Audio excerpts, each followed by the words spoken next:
નું બી રિપેરિંગ ચાલુ છે. ઓઇલ સીટ નાખી દઈશું એટલે ઓઇલ નકળવાનું બંધ થઈ જશે, તો ઓઇલ બી પૂરું થઈ જાય, ગેરબોક્સની બી નુકસાન થાય. આપણને બધી નુકસાની ઝેલવી પડે દોસ્તો. આ જરીક નાની વસ્તુ છે, નાનકડું છે. હાઈવા ઉપર જ છું, જે ઇન્દોર દાહોદ. અહીંયા મશીનથી ગ્રીસ મારે ખર્ચા બહુ છે દોસ્તો. આજકાલ મોંઘવારીના દરમાં 2500 रुपया हाइड्रोलिक गेयरबॉक्स ऑयल आयु तमाम मजूरी साथे। ये हमारा ट्रैक्टर नीचे सेसिस वेल्डिंग करावानी हती, मारी तूटी गई थी, तो ये दवा एक जोई अनवीणे છે બરોબર. તો એને વધારે 10-5 કિલો થઈ જાય એટલે એ રીત અને સીતા એની વ્યવસ્થા કરે છે. આપણે દાહોદ આવી ગયા છે દોસ્તો. મેં વિલ્ડર કરાવવા માટે વેલ્ડિંગ ટોલીનું લઈને આવી ગયો છું ટ્રેક્ટર દાહોદ. આ રોડ ઉપર છે, મંડાવ સોકડી રોડ. આપણે અહીંયા બિલ્ડરની વેલ્ડર બતાવી દીધું, આવી રીતે કરવાનું છે.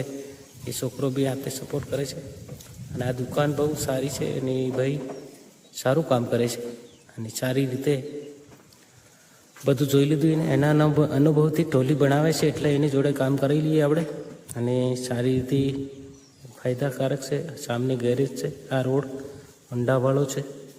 અહીંયા ટ્રેક્ટરો બી જઈ રહ્યા છે, તમને જોવાતા હશે. મેં મંડાવ રોડ પર જ છું. આપણું હાઇડ્રોલિક પંપનું બી કામ કરાવવું પડશે અને ચેનલ બીજી નાખવા કહી દીધી છે આપણે. એટલે બધા ટોટલીને 2500 રૂપિયા કીધા છે મને ચેનલ સાથે. જે બી બધે ટોટલ જે બી બિલ્ડિંગ કરવાનું છે તમામ મારી દેવાનું કહ્યું. અને અહીંયા મોંઘવારીના દરમાં બહુ પૈસા થાય દોસ્તો. હવે આ રોડ ઉપર જ છે. આ તો તમારે જે બિલ્ડિંગ કરાવવું હોય તો અહીંયા આવી શકો છો તમે મંદાવ રોડ ઉપર. અને આ બાજુમાં ગેરેજ છે, નિશાની આપું તમને સામને, જે નિશાળ છે કંઈક, હે ને. એટલે અહીંયા આવી રીતનું ટોલું આપણું બને છે અને વેલ્ડિંગ બી કરવાનું ચાલુ છે. આ બાજુ મારી દીધું છે, આવી રીતના મારીશું કંઈક. તો હવે પંપ આપણે ખોલાઈ નાખ્યો છે, પંપનું બી રિપેરિંગ ચાલુ છે. ઓઇલ સીટ નાખી દઈશું એટલે ઓઇલ નકળવાનું બંધ થઈ જશે. હું દાહોદ આવી ગયો જે ગરબાડા ચોકડી પર આ કામ કરે છે ભાઈ, અને જે સારા વ્યક્તિ છે. અને આ એરિયા માર્કેટને નીચે છે, જે ગરબાડા ચોકડી ગણવામાં આવે છે. બ્રિજની બાજુમાં આપણું ટ્રેક્ટર બી પડ્યું હોય.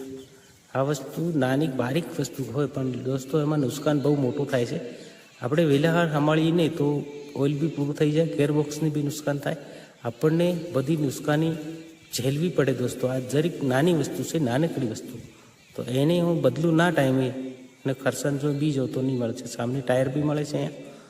અને આ બાજુ બધું તમામ ટોલીનું કામ કરે છે. વેલ્ડિંગ કરવાનું પણ બહુ મોંઘું છે દોસ્તો. અહીંયા આપણે ટોલીનું વેલ્ડિંગ નથી કરાવવાના, આપણે આગળ કરી દીધું એટલે આપણે વાંધો નહીં. પૈસા ટૂંકમાં બી પતી ગયું. મેં ગ્રીજ બી ફોડાવી દઉં બેનને વ્હીલના 200 રૂપિયા અહીંયા થયા. એ ભાઈ કે ચા લઈ આવું, ચા પીવા બેઠા છે. મેં તરસ બી બહુ લાગી, ગરમી બી બહુ વધારે છે અને ટ્રક બી બીજું આવી ઊભું છે. હાઈવા ઉપર જ છું, જે ઇન્દોર દાહોદ. અહીંયા મશીનથી ગ્રીસ મારે એટલે બરાબર પ્રેશરથી પૂરું અંદર ઘૂસી જાય દોસ્તો, કેમ કે સારી રીતે. દોસ્તો આપણે ઘરે આવી ગયા છે ટ્રેક્ટર લઈ. તમને જોવાતું હશે મારી પાસે ટ્રેક્ટર પડ્યું છે ઓલરેડી. આજે પૈસાના ભુવાડા ઉડી ગયા અમારા. ટ્રેક્ટરની જે સેસિસ વેલ્ડિંગ કરાવવાની હતી મારી તૂટી ગઈ હતી, તો એ તમને હું બતાવવા જઈ રહ્યો છું. જો આ પ્રમાણે છે દોસ્તો. પહેલાં સિંગલ હતી, આપણે ડબલ કરી દીધી. ગ્રીસ બી ફોડાઈ નાખ્યું. વિલોમાં જો પૂરું વેલ્ડિંગ કરાવી દીધું, ડબલ ચેનલ કરાવી પાછળને. આ પ્રમાણેની વેલ્ડિંગ કરી છે ભાઈ. અહીંયા બી ગ્રીસ ફોડાઈ દીધું છે, ચારે બાજુનું ગ્રીસ ફોડાઈ દીધું આજે છે ને દોસ્તો. આવી રીતે મેં ગીડી તમામમાં એન્જિનમાં જે બી નેપેલો છે તમામમાં મેં ગ્રીસ ફોડાઈ નાખ્યું છે આજે. અડધું બહાર અડધું અંદર. ટાઈમિંગ ગ્રીસ બદલી નાખી, ઓઇલ બદલી નાખી તો ટ્રેક્ટર સારું ચાલે. ખર્ચા બહુ છે દોસ્તો. આજકાલ મોંઘવારીના દરમાં 2500 રૂપિયા ચેનલ સાથે બિલ્ડરના થયા છે અને 1650 રૂપિયા પંપના થયા. ઓઇલ સીટ ચાલી હતી નાખવાના, 150 રૂપિયા એના કાપવાના અને પિન લગાડવાના થયા અને 200 રૂપિયા ગ્રીસના થયા. 1650 રૂપિયાની હાઇડ્રોલિક ગેરબોક્સ ઓઇલ આવ્યું, તમામ મજૂરી સાથે પૈસા લગભગ ખાસા જતા રહ્યા, 5,000 થી 6,000 રૂપિયા ગયા. અને ડીઝલ બાળીને ગયા અલગ, એટલે પૈસો બહુ વપરાય દોસ્તો. કેમ કે મોંઘવારીનો દર છે. મોંઘવારીના દરમાં આપણે પૈસા હરેક ઇન્સાન પાસેથી વધારે જતા હશે. એમાં હોય તો વસ્તુ વધારે ઓસારી હોય. શું કરીએ, આપણે મજબૂરી છે આપણી વાપરવાની, સાધન આપણું પડી છે. આટલો ખર્ચો કરીએ તારે તો આપણું સાધન ચાલતું થાય દોસ્તો, બાકી કેમ ચાલે છે? આપણે કમાઈએ નહીં દોસ્તો, એની સામે પૈસો બી નાખવો પડે દોસ્તો. આમ સાધન ચાલતું નથી. કેમ કે જ્યારે પૈસો નહીં નાખી તો સાધન છે એમનું ચાલે. સાધન ચલાવવા માટે સામે પૈસો નાખવો પડે, ડીઝલનો નાખવો પડે, ખર્ચો તમામ આવતા હોય એ પણ નાખવા પડે. એમનું સાધન નથી ચાલતું. સીતા કશુંક લીંબોળા ભેળા કરી છે. અમારે यहाँ લીંબોળા આવી રીતે ભેળા કરે. સીતા લીંબોળા બતાવી દે. ટુંગલો ભરલા આવી લીંગોળા. આ લીંબોળા લીમડાના એને વેચાય દોસ્તો, વેચાય. એના જે બી પૈસા આવે વાપરે છે. એટલે આ લીમડો છે તમને જોવાતો હશે, લીમડાના પાન આના ઉપરથી પડે છે. અહીંયા હવા એક એક જોઈ અનવીણે છે, બરોબર. તો એને વધારે 10-5 કિલો થઈ જાય એટલે એરી ભેગા કરી માર્કેટ જઈને આપી આવવાનું. પૈસો ભેગો કરવા માટે આ બધું કરવું પડે દોસ્તો.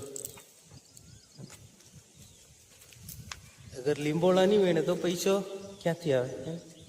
મારા વાળ બી બકરી જશે પૂરા.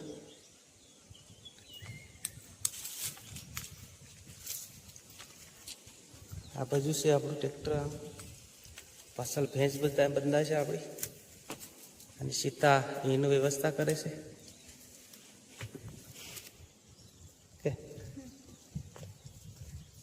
કેવું છે? લાઈક શેર કોમેન્ટ જરૂર કરજો. આ બ્લોગ તમને કેવો લાગે અને શું કેવું છે સીતા? લાઈક શેર જરૂર કરજો. અમારી ચેનલને ફોલો બી જરૂર કરજો. અમારી ચેનલને ફોલો પણ જરૂર કરજો. હા, ગ્રુપમાં વધારે શેર કરજો. ગ્રુપમાં વધારેથી વધારે શેર કરજો. હા. ફેર મિલતે હૈ, ફરી મળીશું. ફરી મળીશું. વધારે લાંબો થઈ જશે બ્લોગ. જય હિન્દ, જય ભારત, જય આદિવાસી, જય જોહાર. બધા ભાઈઓને રામ રામ.